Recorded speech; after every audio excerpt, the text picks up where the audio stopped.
Muy buenas noches, amados amigos y hermanos presentes aquí en Medellín, Colombia. Es para mí una bendición grande estar con ustedes para compartir con ustedes unos momentos de compañerismo alrededor de la palabra de Dios y su programa correspondiente a este tiempo final. Leemos en Proverbios capítulo 4, versos 10 al 19, donde nos dice: Oye, hijo mío, recibe mis razones y se te multiplicarán años de vida. Por el camino de la sabiduría te he encaminado, y por veredas derechas te he hecho andar. Cuando anduvieres, no se estrecharán tus pasos, y si corrieres, no tropezarás. Retén el consejo, no lo dejes, guárdalo, porque eso es tu vida. No entres por la vereda de los impíos, ni vayas por el camino de los malos. Déjala, no pases por ella, apártate de ella. Pasa, o sea, no pase por la vereda de los malos, sino pasa de ella, apártate de ella. Porque no duermen ellos si no han hecho mal, y pierden el sueño si no han hecho caer alguno. Porque comen pan de maldad y beben vino de robos. Mas la senda de los justos es como la aurora.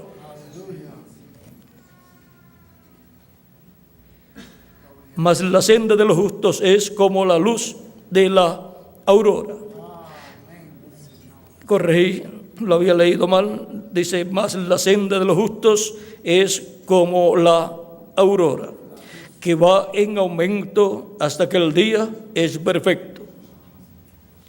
El camino de los impíos es como la oscuridad, no saben en qué tropiezan. Que Dios bendiga nuestras almas con su palabra y nos permita entenderla. Pueden tomar asiento si tienen la bondad.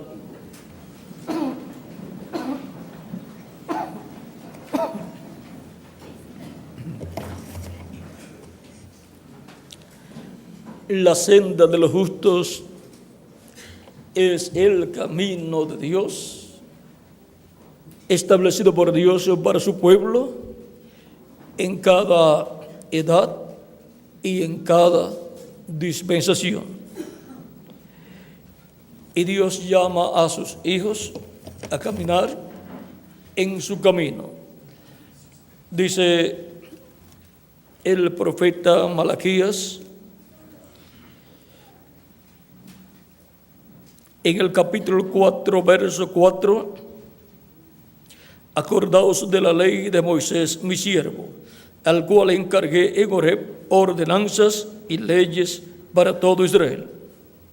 También uno de los salmos dice que a Moisés notificó sus caminos. Y ahora, el camino, o sea, la senda de los justos, es el camino de Dios para su pueblo en la edad o dispensación que le toca vivir a todos los que componen el pueblo de Dios en ese tiempo.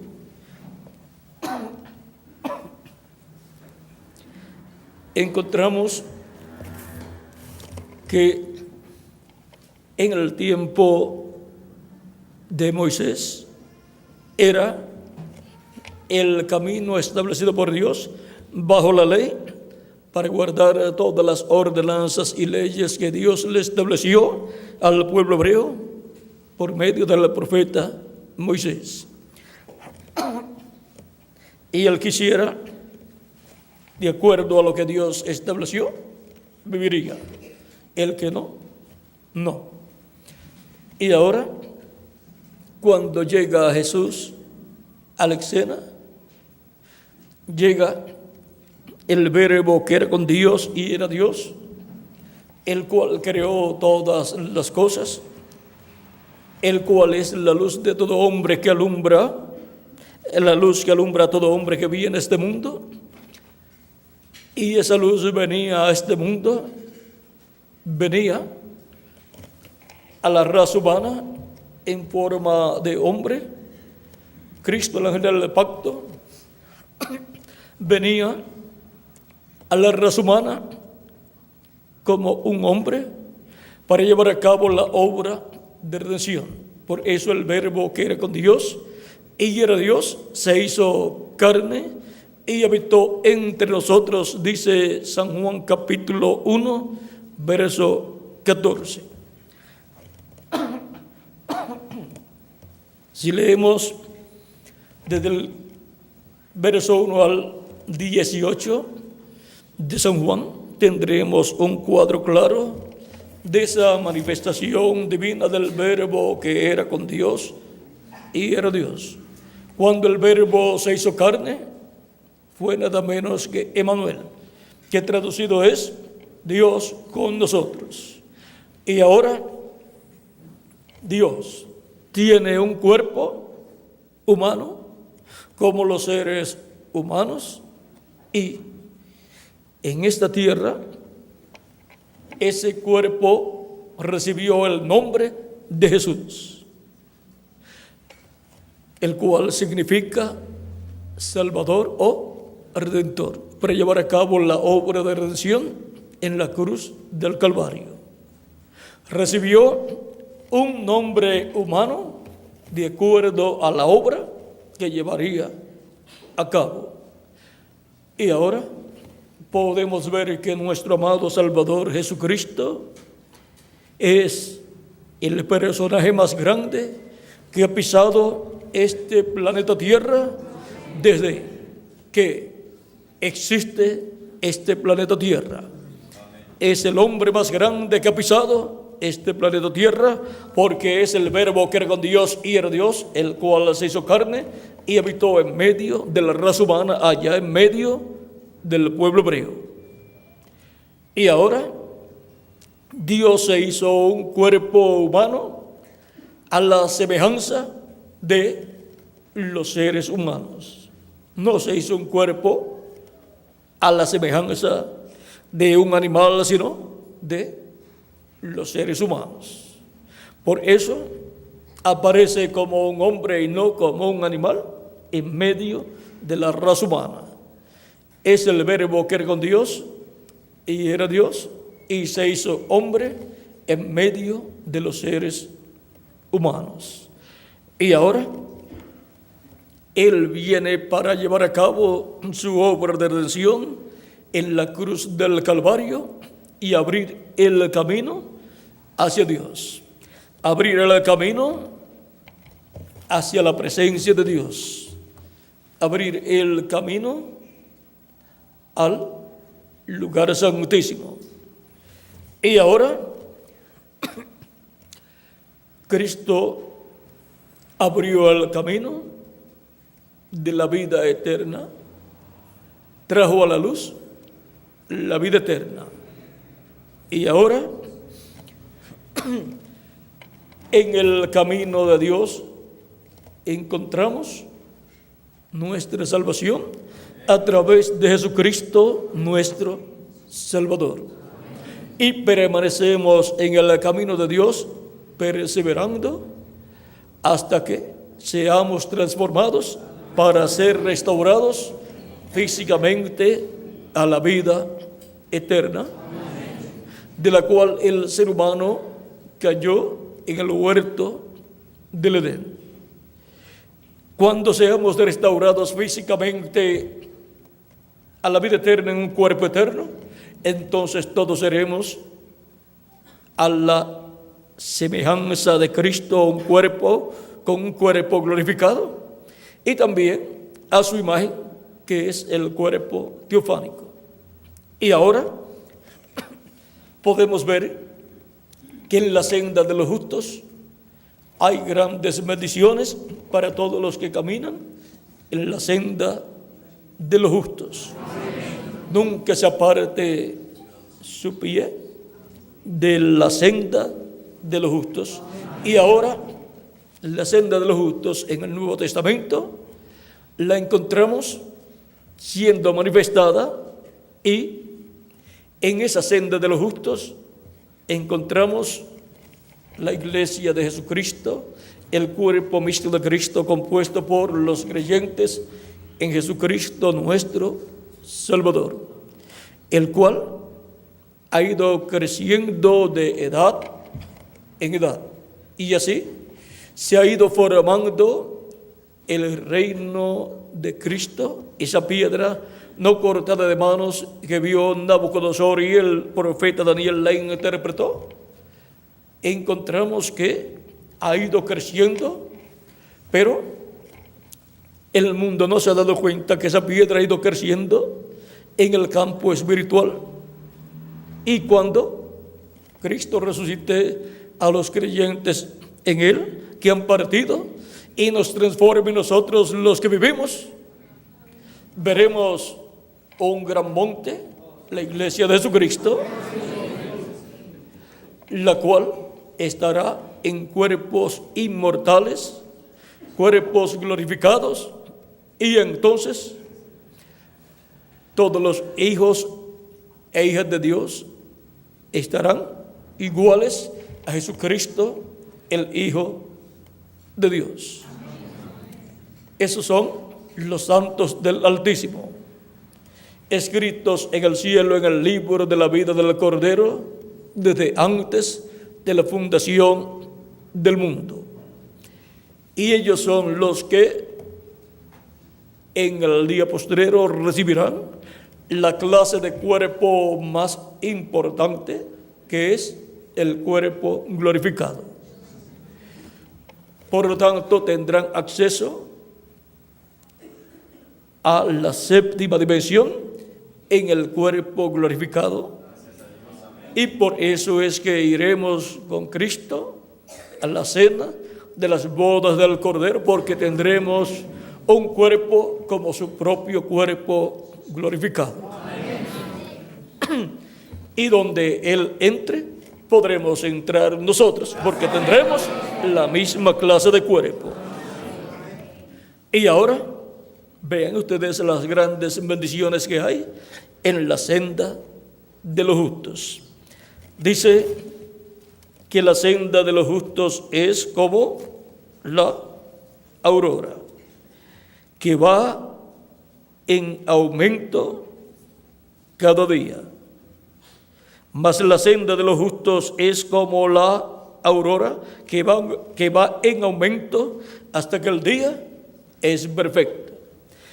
Y ahora la senda de los justos, el camino de Dios, el camino de Cristo, va en aumento, recibiendo más y más luz de edad en edad, hasta que el día esclarezca, nos dice San Pedro en 2 de Pedro,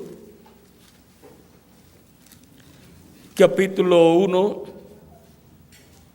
verso 19 en adelante, dice: tenemos también la palabra profética más segura, a la cual hacéis bien en estar atentos como una antorcha que alumbra el lugar oscuro, hasta que el día esclarezca y el lucero de la mañana salga en vuestros corazones. Y ahora la promesa en la senda de los justos es que va en aumento cada día hasta que el día es perfecto, hasta que el día esclarezca, hasta que salga el lucero de la mañana en nuestros corazones. Y ahora en Apocalipsis capítulo 2, verso 28, Cristo nos habla del lucero de la mañana Y dice, leyendo capítulo 12, verso 26 al 29, dice: al que venciere y guardare mis obras hasta el fin, yo le daré autoridad sobre las naciones, y las regirá con vara de hierro, y serán quebrantadas como vaso de alfarero, como yo también la he recibido de mi Padre, y le daré la estrella de la mañana. El que tiene oído, oiga lo que el Espíritu dice a las iglesias. Ahora, el lucero de la mañana es Cristo, y la promesa es que Él lo dará al vencedor. Eso es la segunda venida de Cristo. Y ahora, la iglesia como cuerpo místico de creyentes, caminando en el camino de Dios, el camino de Cristo, porque Cristo dijo: yo soy el camino, la verdad y la vida, y nadie viene al Padre sino por mí. Por lo tanto, Cristo es el camino de los justos. Caminando en Cristo y su programa, estamos caminando en el camino de los justos, y ese camino va de etapa en etapa, recibiendo más y más luz, hasta que el día es perfecto, hasta que se ve el lucero de la mañana y el día esclarece y entramos a un nuevo día milenial. Y ahora, el que perseverare hasta el fin, el que al guardar mis obras hasta el fin. Vean ustedes, perseverar en Cristo. Eso es perseverar caminando en el camino de los justos, y llegará el momento en que el día será perfecto, y en donde la iglesia del Señor Jesucristo, caminando en el camino de los justos, que es Jesucristo, caminando en el camino de Dios, que es Cristo, caminando en Cristo, tendrá como cuerpo místico de creyentes la estrella de la mañana, que es Cristo en su segunda venida, prometido para venir en el día postrero. Y el mensajero del día postrero, caminando en el camino de los justos, caminando en Cristo, que es el camino, la verdad y la vida, recibirá a Cristo en su segunda venida. Y el día esclarecerá, y tendremos un glorioso reino milenial con Jesucristo nuestro Salvador. Ahora vean cómo hay grandes bendiciones para la iglesia de Jesucristo como cuerpo místico, la cual camina en el camino de los justos, que es Cristo, camina en Cristo, en su programa, y para el mensajero que estará viviendo en el día postrero, y para cada escogido de Dios, hijo e hija de Dios, que estará viviendo en el día postrero y recibirá esta bendición divina siendo materializada. La verá la venida de la estrella resplandeciente de la mañana, y luego verá el sol de justicia resplandeciendo, y así verá la venida de Cristo al del pacto del Espíritu Santo en su iglesia y a su iglesia, para resplandecer y alumbrarnos el camino de la vida más ampliamente, darnos más luz de Cristo, darnos más luz de Cristo y acerca de Cristo, para poder ver más claramente todo el programa divino que Dios tiene en el camino de los justos. Y ahora, el camino de los justos, que es Cristo, conforme a su programa, Él tendrá un reino milenial. Él se sentará en el trono de David y reinará sobre el pueblo hebreo y sobre todas las naciones. Y nosotros con Él reinaremos como reyes y sacerdotes. Y ahora el camino de los justos se pondrá tan claro para el día postrero, que es el séptimo milenio, que el mensaje de Cristo regresará al pueblo hebreo, y ese mensaje de Cristo que pasa la dispensación del reino y como el mensaje del evangelio del reino llenará del conocimiento de la gloria de Jehová, el conocimiento de la segunda venida de Cristo, en donde la gloria de Jehová es manifestada en el día postrero, llenará de ese conocimiento a la raza humana que vivirá durante el reino milenial.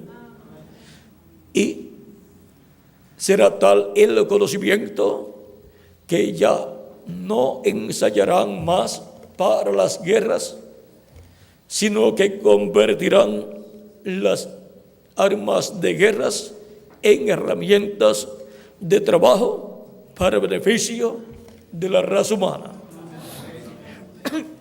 Y Cristo estará sobre el trono de David, en medio del pueblo hebreo, con sus escogidos gobernando. Vean, Dios se representó a los escogidos en los primogénitos del pueblo hebreo, y luego los primogénitos del pueblo hebreo fueron representados en los levitas y fueron colocados al servicio de Aarón para trabajar en la labor sacerdotal. Y ahora los escogidos de Dios están representados en los primogénitos del pueblo hebreo y en los levitas. Por eso los levitas, siendo sacerdotes, representan a los escogidos de Dios, los primogénitos de Dios, que son sacerdotes con Cristo, el sumo sacerdote del templo celestial. Pero también, vean ustedes, Dios representó a Cristo tanto en David como en Salomón. Y la promesa de la venida del Mesías está señalada como el hijo de David para venir en el día postrero y tomar el trono de David, porque en su primera venida Cristo, el hijo de David, fue rechazado por el pueblo hebreo. Y ahora, siendo Cristo el Rey de reyes y Señor de señores, el hijo de David que se sentará en el trono de David, por cuanto es un descendiente del rey David, y nosotros, por medio del nuevo nacimiento, somos hijos de Dios por medio de Jesucristo nuestro Salvador. O sea que Cristo es el que tiene muchos hijos por medio del nuevo nacimiento, y esos hijos son hijos de Dios. Amén. Y ahora, siendo que Jesucristo es el hijo de David que se sentará en el trono de David, los hijos de Jesucristo, el hijo de David, son reyes también. Amén. Esa es la casa de David siendo restaurada. Y esa es la familia real del universo completo, que aquí en la tierra se establecerá en el reino milenial completamente, gobernando con Cristo sobre el pueblo hebreo y sobre el planeta Tierra completo, y luego también sobre el universo completo, porque esos son los santos del Altísimo, los santos del Altísimo celestiales, que han tenido que pasar por este planeta Tierra para hacer contacto con la vida eterna e identificarse con Cristo aquí en la tierra y confirmar su lugar en la vida eterna y por consiguiente confirmar su lugar en el reino de Dios. Y ahora la monarquía de David será restaurada. ¿Cómo? En Cristo y su iglesia.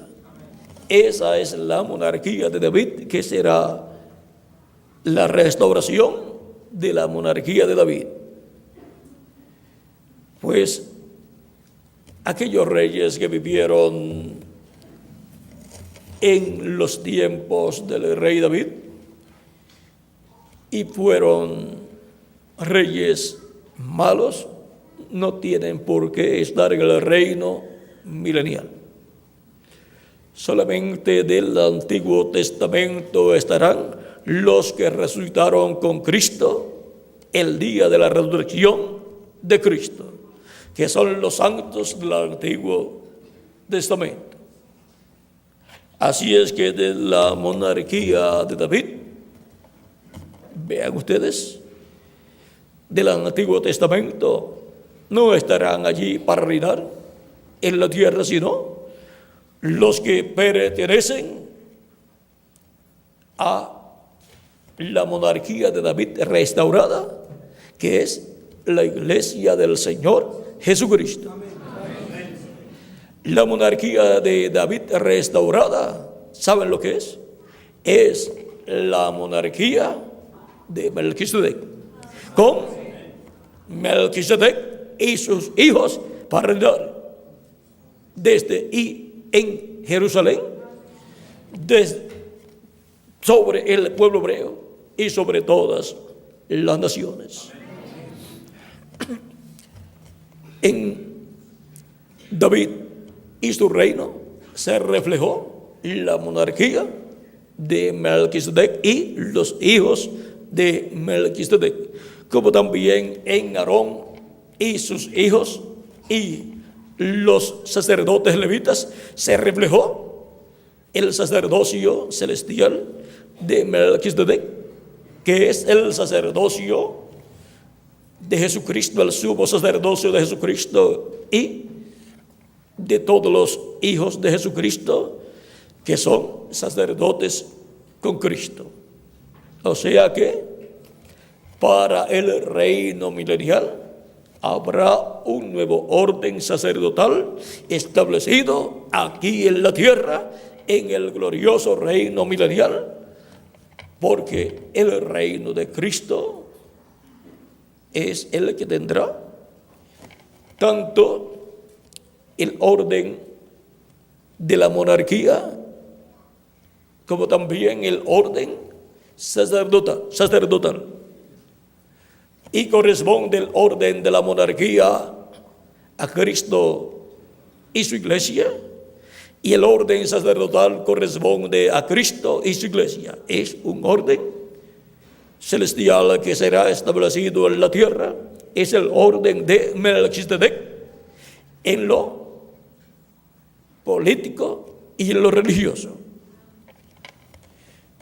Y en ese orden sacerdotal celestial y de la monarquía celestial, Cristo es el principal. Él es príncipe y todo poder y autoridad le corresponde a Cristo. Él es la cabeza de todo principado y de toda potestad. Y nosotros estamos con Él. Y Él es la cabeza de nosotros, su iglesia, en este tiempo en que vivimos y para el reino milenial también. Y ahora Cristo es la cabeza de su iglesia y Cristo es la cabeza de todo principado, de toda potestad y de toda autoridad.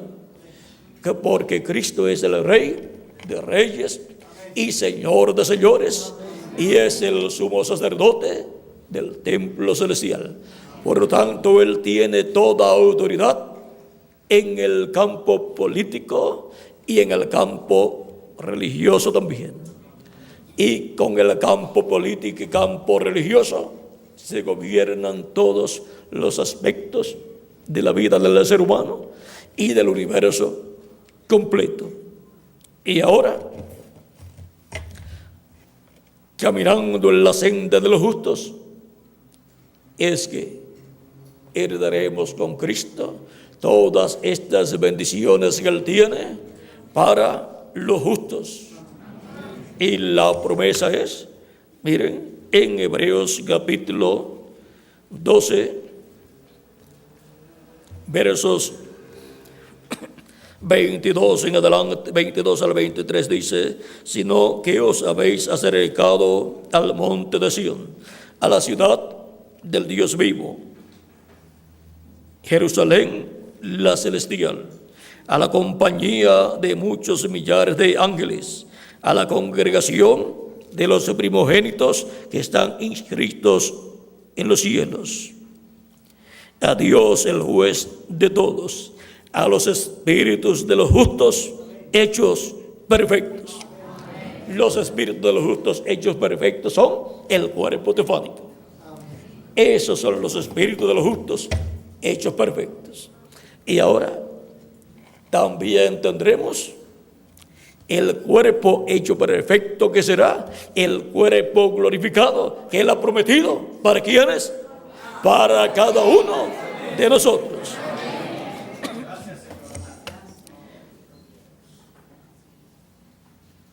A Jesús, el mediador del nuevo pacto, y a la sangre rociada que habla mejor que la de Abel.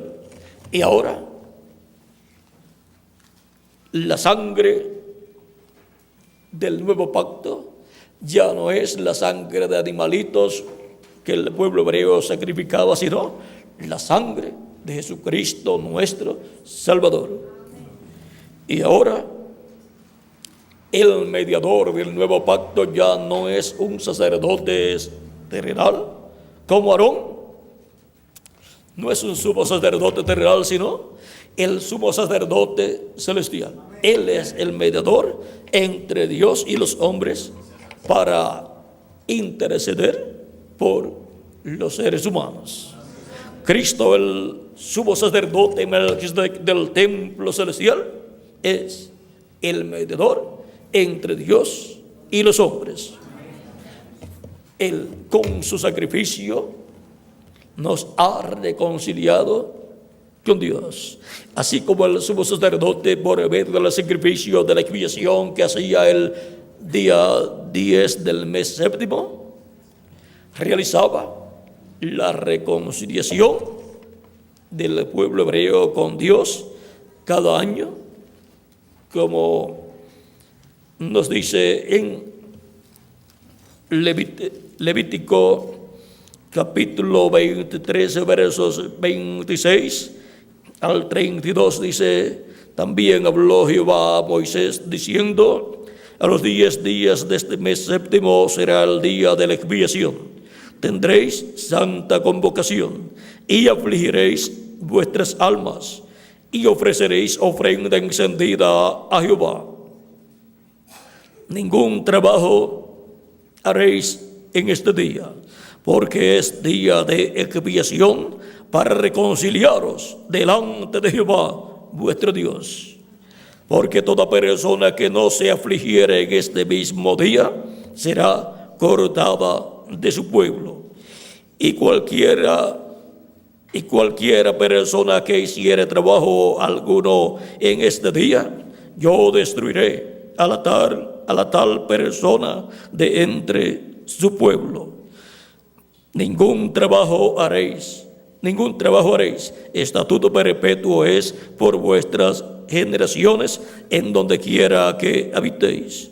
Día de reposo será a vosotros, y afligiréis vuestras almas, comenzando a los 9 días del mes en la tarde.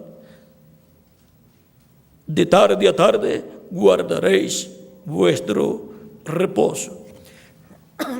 Y ahora podemos ver que el día de reconciliación para el pueblo hebreo era el día 10 del mes séptimo de cada año, en donde el sumo sacerdote efectuaba el sacrificio del macho cabrío y luego llevaba la sangre de la expiación, la sangre del macho cabrío, la llevaba dentro y esparcía sobre el propiciatorio, que era la tapa del arca, el cual tenía 2 querubines de oro, porque eran de una sola pieza, el propiciatorio y los querubines de oro.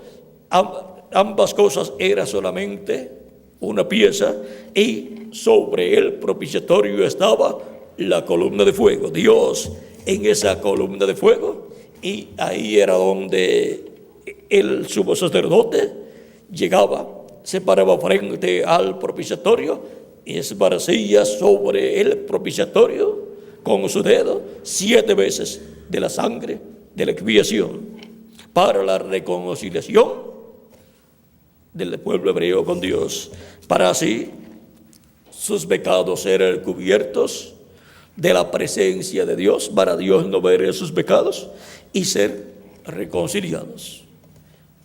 Ese día para el sumo sacerdote era el día de más trabajo, porque desde la mañana comenzaba las labores hasta por la tarde. Pero antes de ese día tenía que estar en el templo desde muchos días y tenía que estar llevando a cabo los sacrificios también, para que cuando llegase el día 10 estuviera bien entrenado y no fuese a cometer algún error, porque un error en la labor que tenía que hacer el sumo sacerdote en ese día significaba que el pueblo hebreo no sería reconciliado con Dios, y por consiguiente el juicio divino caería sobre el pueblo hebreo. Y ahora también toda persona que en ese día no se afligía delante de Dios y confesaba sus pecados a Dios, el juicio divino caía sobre esa persona. Sería un año de juicio divino sobre la persona, a tal grado que esa persona sería cortada del pueblo.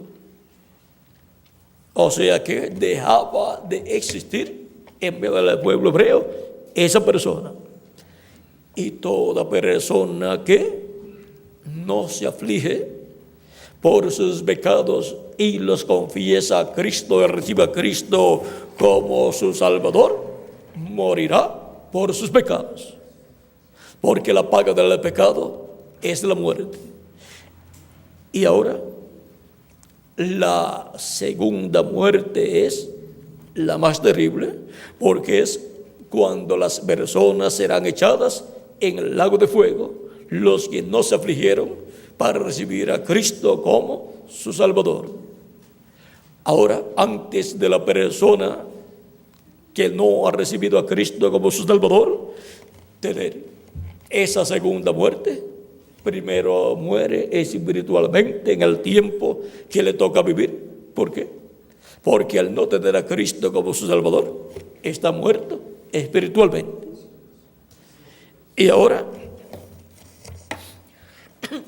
podemos ver la importancia del día de la expiación, la importancia de la obra del sumo sacerdote y la importancia de afligirse por los pecados cometidos y confesarlos a Cristo, para que la sangre de Cristo nos limpie de todo pecado.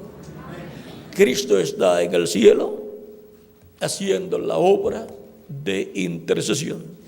Ya el sacrificio fue efectuado en la cruz del Calvario, y Cristo está con su sangre en el trono del Padre, en el lugar santísimo, que está representado en el propiciatorio, en el lugar santísimo sobre el arca del pacto, del templo que construyó Salomón y del tabernáculo que construyó Moisés. Ese lugar es el más importante de todo el templo. Este lugar es el trono de Dios en el tabernáculo, porque representa el trono de Dios en el cielo. Y ahora vean ustedes dónde Cristo se sentó cuando ascendió al cielo. Él dijo que Él se sentaría en el trono de Dios. Y ahora vean el propósito de Él estar sentado en el trono de Dios en el cielo. Es para estar haciendo intercesión por cada persona que tiene su nombre escrito en el cielo, en el libro de la vida del Cordero. Todas esas personas son colocadas en el camino de Dios, la senda de los justos, porque escuchan la palabra del Evangelio, reciben a Cristo como su Salvador, lavan sus pecados en su sangre y son bautizados en su nombre y reciben el Espíritu Santo, y así son colocados en el camino de Dios, que es Cristo nuestro Salvador. Yo soy el camino, la verdad y la vida, y nadie verá al Padre sino por mí, dijo Jesús en San Juan capítulo 14 verso 6. Ahora miren cómo Cristo dijo que Él se sentaría en el trono del Padre en el cielo. Cuando fue tomado preso y fue juzgado por el sumo sacerdote, vean, le hicieron un sinnúmero de preguntas para ver por cuál de las contestaciones que él daría le condenarían, porque estaban tratando de conseguir una causa por la cual condenarlo a muerte. Dice en el capítulo 27 de San Mateo: y levantándose el sumo sacerdote, verso 62 en adelante, y levantándose el sumo sacerdote le dijo: ¿no respondes nada? ¿Qué testifican estos contra ti? Mas Jesús callaba. Entonces el sumo sacerdote le dijo: te conjuro por el Dios viviente que me digas si eres tú el Cristo, el Hijo de Dios. Jesús le dijo: tú lo has dicho, y además os digo que desde ahora veréis al Hijo del Hombre sentado a la diestra del poder de Dios y viniendo en las nubes del cielo. Entonces el sumo sacerdote rasgó sus vestiduras diciendo: ha blasfemado. ¿Qué más necesidad tenemos de testigos? He aquí, ahora mismo habéis oído su blasfemia. ¿Qué os parece? Y respondiendo ellos dijeron: es reo de muerte. Entonces le escupieron en el rostro y le dieron de puñetazos y otros de bofetadas. Y otros le bofeteaban, diciendo: profetízanos, Cristo, ¿quién es el que te golpeó? Ahora vean todo lo que hicieron con Cristo. Cuando el sumo sacerdote pregunta si Él es el Cristo, el Hijo del Dios viviente, ellos no querían saber, ni el sumo sacerdote quería saber verdaderamente si era el Cristo para creer en Él, sino para decir que era un blasfemo y que era digno de muerte. Hay personas que quieren saber, en este tiempo como en aquellos tiempos, querían saber lo que Cristo enseñaba, para condenarlo por lo que Él enseñaba. Hay personas que quieren saber ciertas cosas, no para creer, sino para criticar y para condenar al que está enseñando esas verdades. Así sucedió con Jesús. Y ahora podemos ver que el propósito de Él morir, ser sepultado luego bajar al infierno y luego salir del infierno, porque allí tuvo una batalla y le quitó las llaves del infierno y de la muerte al diablo, y luego pasó al paraíso, donde estaban esperándolo los santos del Antiguo Testamento: Abraham, Isaac, Jacob, también Adán y todos los santos del Antiguo Testamento, también Juan el Bautista, y los resucitó, los trajo con él en la resurrección. Y luego estuvieron unos 40 días en la tierra, apareciéndole a diferentes personas familiares, como Jesús, apareciéndole Jesús a sus discípulos, y luego ascendieron con Cristo el día 40, contando desde el día que Jesús resucitó hasta el día 40. Y ahora Cristo ascendió al cielo, se sentó en el trono de Dios y ha estado haciendo intercesión por cada persona que tiene escrito su nombre en el cielo, en el libro de la vida del Cordero. Pronto terminará esa labor de intercesión, como el día 10 del mes séptimo, el sumo sacerdote llevaba a cabo todas esas labores de intercesión por el pueblo hebreo, con la sangre del macho cabrío, y ya en la tarde terminaba esa labor, quedaba libre completamente el pueblo. Todos los que se habían afligido quedaban completamente libres, perdonados y reconciliados con Dios. Era el día más importante en medio del pueblo hebreo, porque es el día del perdón.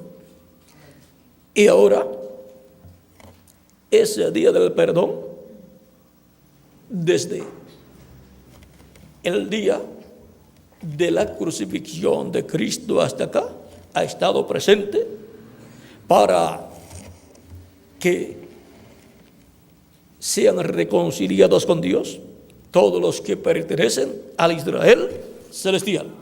Vean cómo lo que Dios haría con el Israel celestial lo reflejó en el Israel terrenal. Y ahora tenemos un sumo sacerdote celestial en el templo celestial, intercediendo por cada miembro del Israel celestial.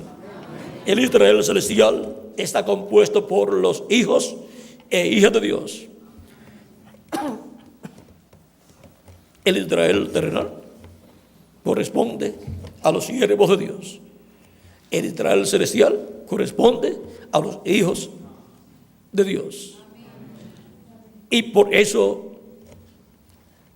Dios ha colocado bajo un nuevo pacto al Israel celestial. Todo eso fue reflejado en el antiguo pacto con el Israel terrenal. Y ahora nosotros estamos viviendo lo que fue reflejado ya, lo estamos viviendo en la realidad, al ser el Israel celestial. Y ahora podemos ver la bendición tan grande que nos ha tocado a nosotros en el camino, en la senda de los justos, en el programa de Cristo con el Israel celestial. El Israel celestial ha estado caminando en la senda de los justos desde que nació el Israel celestial el día de Pentecostés, y han estado naciendo los miembros del Israel celestial de etapa en etapa, de edad en edad. Y ahora los últimos miembros del Israel celestial les tocaría nacer en el Israel celestial en este tiempo final. Por eso estamos nosotros aquí, en ese tiempo, en la senda de los justos, en Cristo el camino, la verdad y la vida, porque hemos nacido en este tiempo final. Ahora tenemos en el programa divino los últimos escogidos de Dios del Israel celestial, que son los que corresponden a la edad de la piedra angular.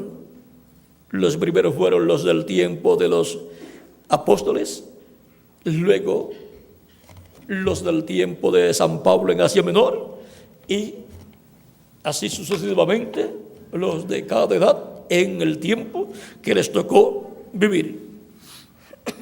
Pero la mejor parte siempre Dios la deja para el final. ¿No fue eso lo que hizo Cristo en las bodas de Caná?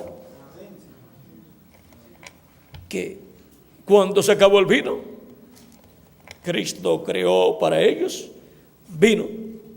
Y cuando Cristo dice, ahora vayan y lleven al maestresala que lo pruebe, era el catador del vino. En las bodas, por lo que se ve allá, tenían una persona que probaba el vino y decía si estaba bueno, y entonces lo repartían. Y ahora, miren ustedes, Cristo creó vino para todas aquellas personas porque se había acabado el vino. Y porque vemos, eran personas que conocían a María y a José y a Jesús, y no se sabe si eran de la familia, porque por ese territorio vivían familiares de María también, como también en el territorio donde vivía Juan y Jacobo, que eran primos de Jesús según la carne. Y ahora en ese territorio aparece que estaba una cantidad grande de la descendencia del rey David. Y en esa boda, vean ustedes, de los invitados que hubo, fueron de los principales, o el principal fue Jesús, María y los discípulos de Jesucristo. Para María, venir donde Jesús cuando se acabó el vino y decirle, mira, el vino se acabó. Tenía que ser una persona bien allegada a la familia para poder saber que el vino se había acabado. Tenía que estar allí como parte de la familia que estaba llevando a cabo esa boda. Pero no se preocupen, cuando estemos con el nuevo cuerpo, hablaremos con Jesús y con los que estaban en esa boda, y hemos de saber si eran familia de María también, los que estaban en esa boda. Recuerden ustedes que siempre se invitan a los familiares y después a las amistades y así por el estilo. O sea que no se invitan a personas desconocidas, se invitan a familiares y a amistades. Ahora, cuando se acaba el vino, porque el vino produce estímulo, se acabó el estímulo, entonces viene María donde Jesús y le dice, no hay vino, se acabó el vino. Quizás no tenían mucho dinero para comprar mucho vino, o no esperaban que la gente tomara mucho vino.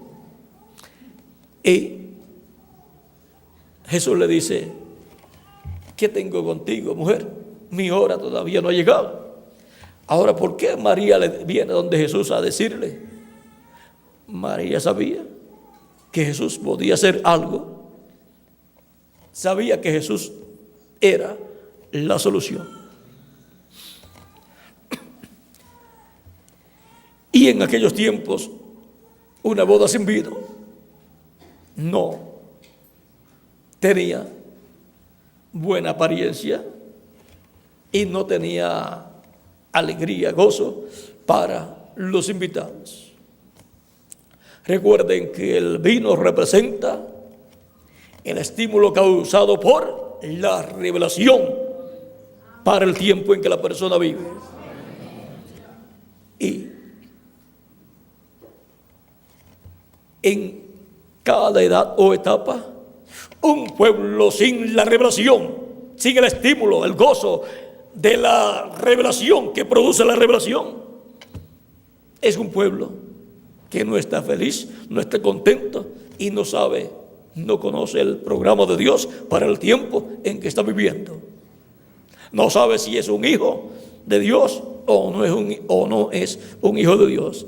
Pero con la revelación divina, para la edad que le toca vivir a la persona, tiene el gozo, el estímulo y el conocimiento de que es un hijo o una hija de Dios.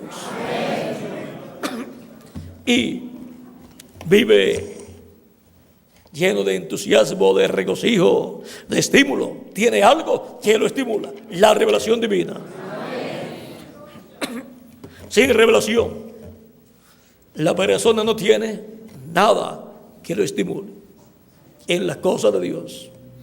Y ahora, Cristo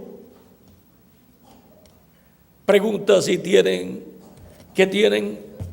unas tinajas de agua, unas seis, y entonces Él manda a llenarlas. Tenían unas tinajas allí, manda a llenarlas. Vamos a ver cómo, ya que hemos entrado aquí a este pasaje, eso está por ahí, por el San Juan, capítulo 4, dice: cuando pues el Señor, vamos a ver,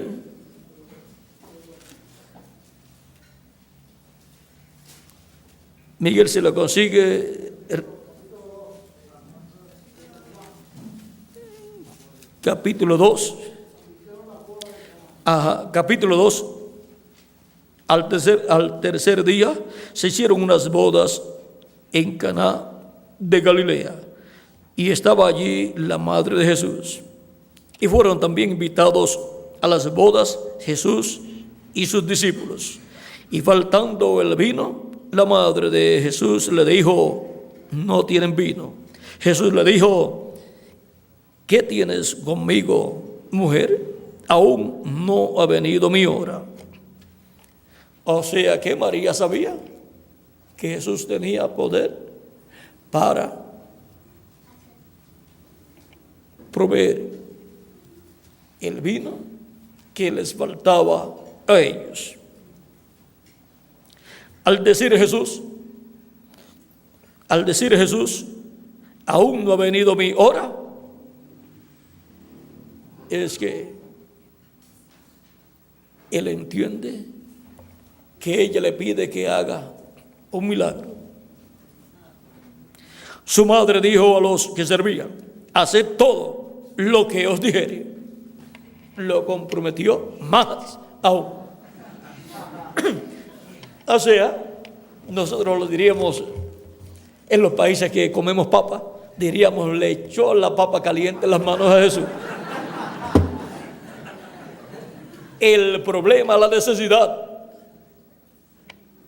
de los padres de los que se estaban casando y de los que se estaban casando, María tomó esa situación, ese problema que tenían, esa necesidad, y se la pasó a Jesús. Y ahora Jesús es el que suple lo que causa el estímulo, el vino. Y Jesucristo es el que se ha tomado la responsabilidad de suplir el vino a su iglesia, que es el estímulo que es causado por la revelación divina. Y cómo Él nos da el estímulo, el vino, por medio de la revelación divina de cada edad.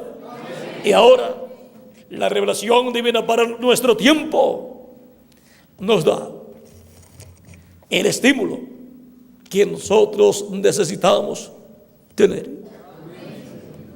Nos da el vino del estímulo para así estar bien estimulados. Sin la revelación divina, ninguna persona puede recibir el don del Espíritu Santo. Por lo tanto, se necesita que la persona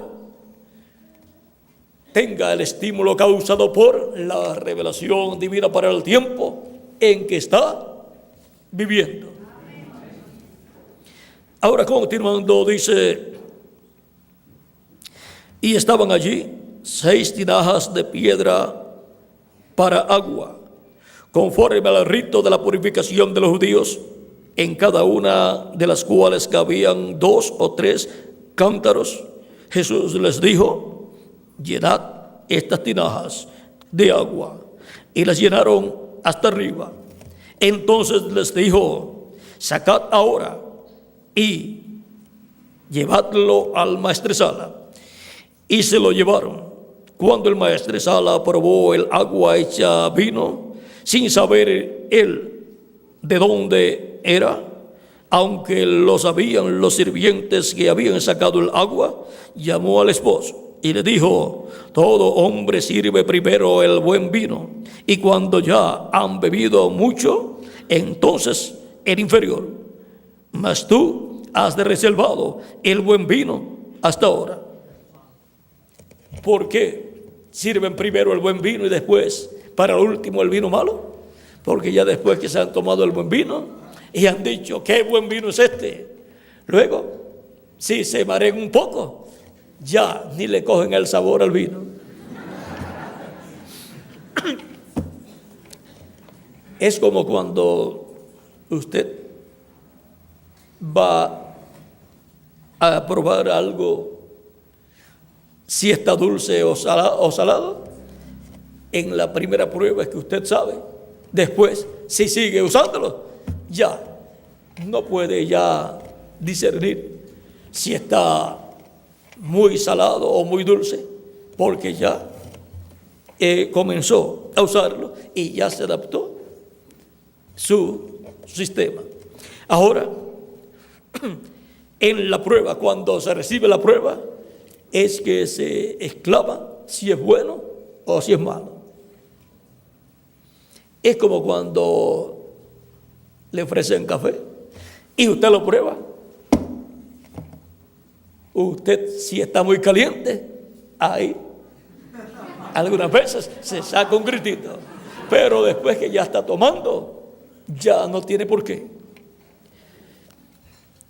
Ahora, el maestresala, cuando probó el vino, se dio cuenta que ese vino era mejor que el que habían servido primero. Ese era el que probaba el vino. Por lo tanto, ese no se había mareado con el mal vino. Tenía un buen conocimiento de lo que era buen vino y de lo que era mal vino. Y ahora dice: tuvo toda persona el mal vino lo sirve a lo último, el buen vino lo sirve primero. Y ahora tú le dices al que está de boda: el mejor vino lo has dejado para lo último. Y el estímulo más grande, por la revelación más grande, Cristo la ha dejado para lo último, para su iglesia en este tiempo final. A tal grado que nos transformará Cristo en este tiempo final. Recuerden que en esa boda era que se declaraba marido y mujer. a aquella pareja. Y en la boda de Cristo, las bodas de Cristo con su iglesia, es que Cristo saca el mejor vino. Y es que Cristo nos da en este tiempo final el buen vino, el mejor estímulo, el estímulo más grande, causado por la revelación más grande, la revelación del séptimo sello, que nos dan los truenos de Apocalipsis, capítulo 10.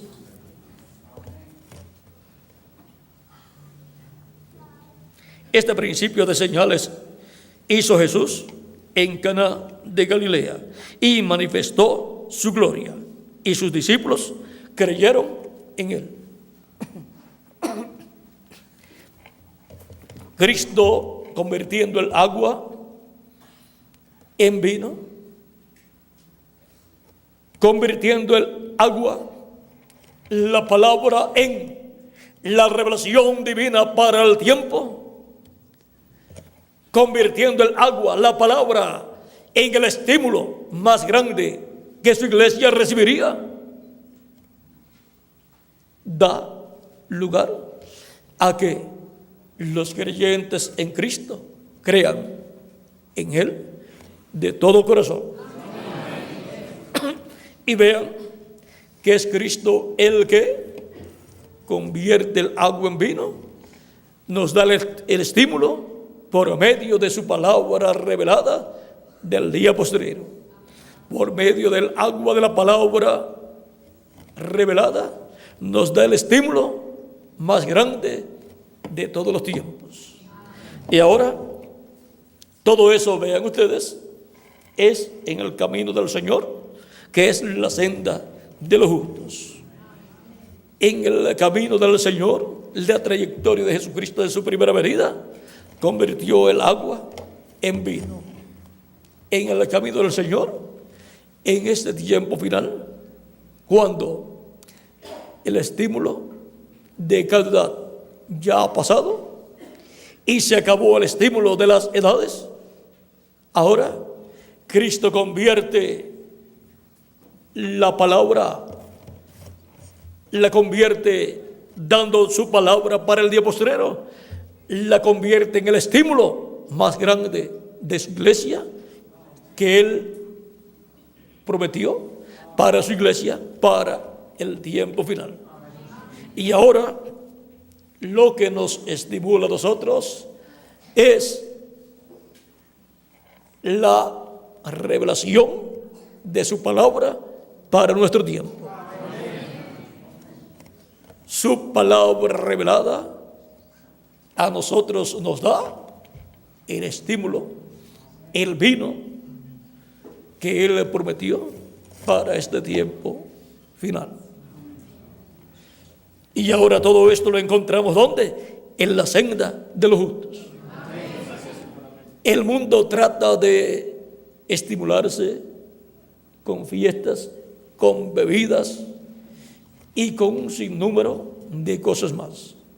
Pero cuando vemos que el mundo está en grave peligro y que los juicios divinos de un momento a otro caen sobre el planeta Tierra, los juicios de la gran tribulación, porque han estado cayendo juicios parciales en diferentes lugares a través de muchos siglos, pero los de la gran tribulación serán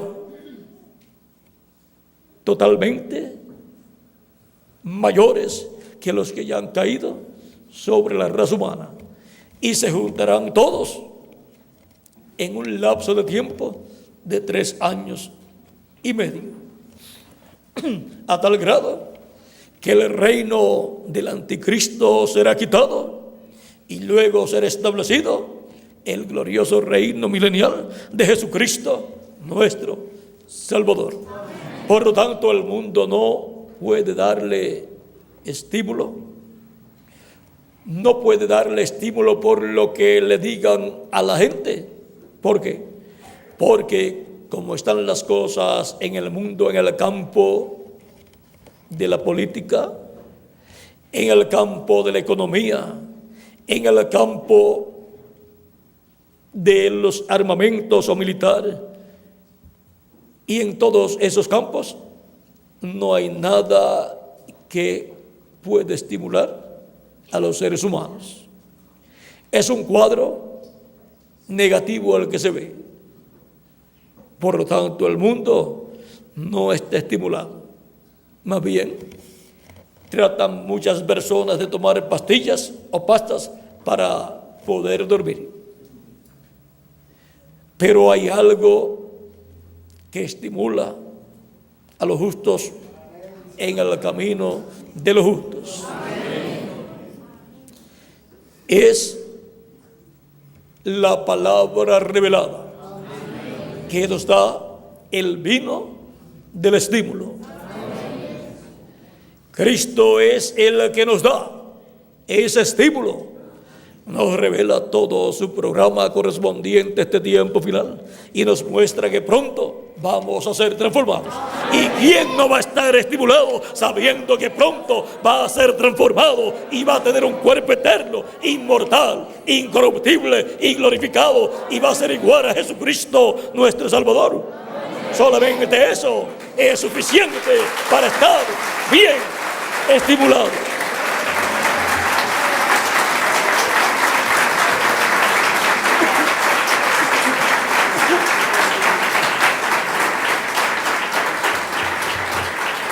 Y hay más cosas que al saberlas, al escucharlas, nos estimulan y nos mantienen estimulados, sirviendo a Cristo y caminando en la senda de los justos.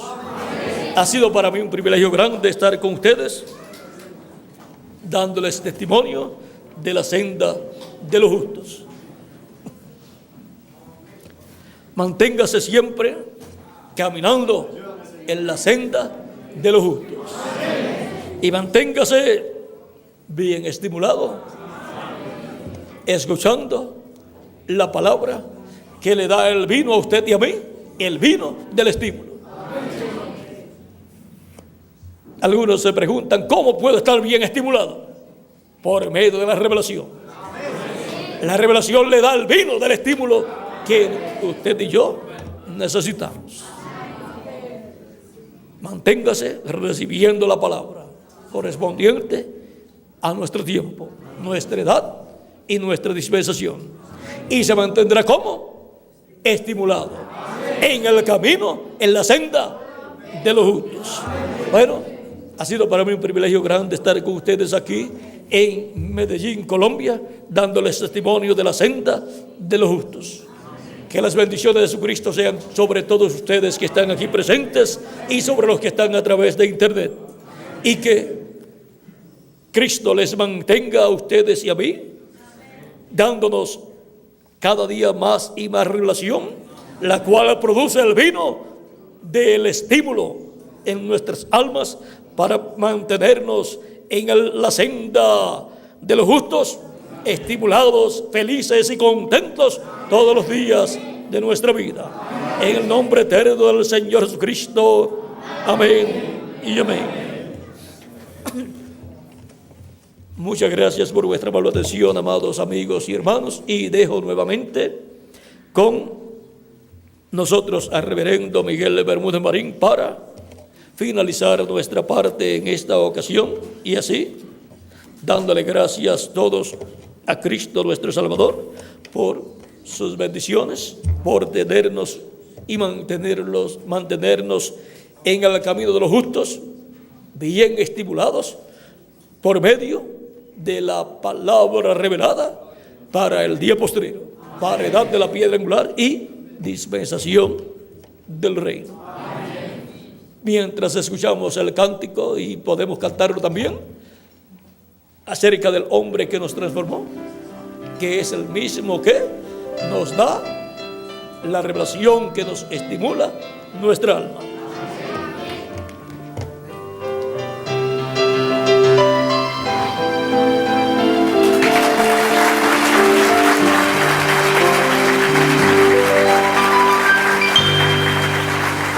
Quiero cantar una linda canción de un hombre que me transformó.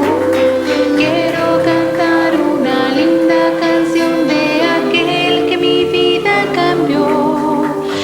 mi amigo Jesús, es mi amigo Jesús.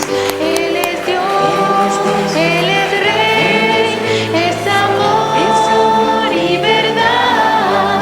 Solo en Él encontré esa paz que busqué. Solo en Él encontré la felicidad.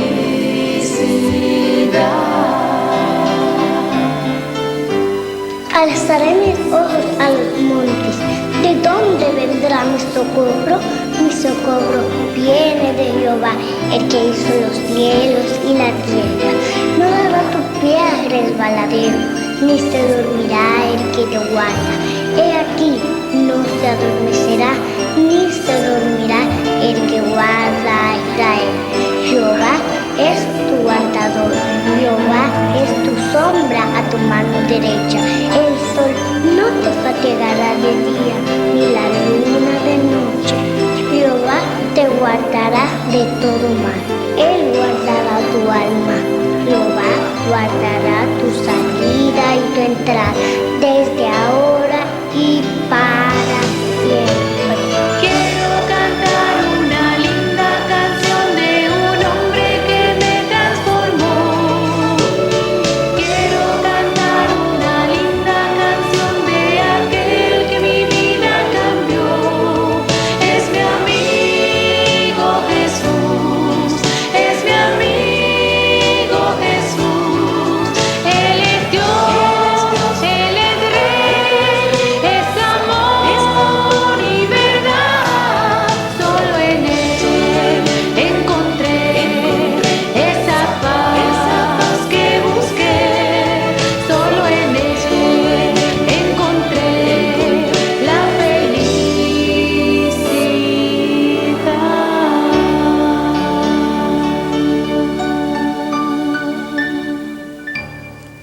Damos gracias a Dios por haber permitido que estuviese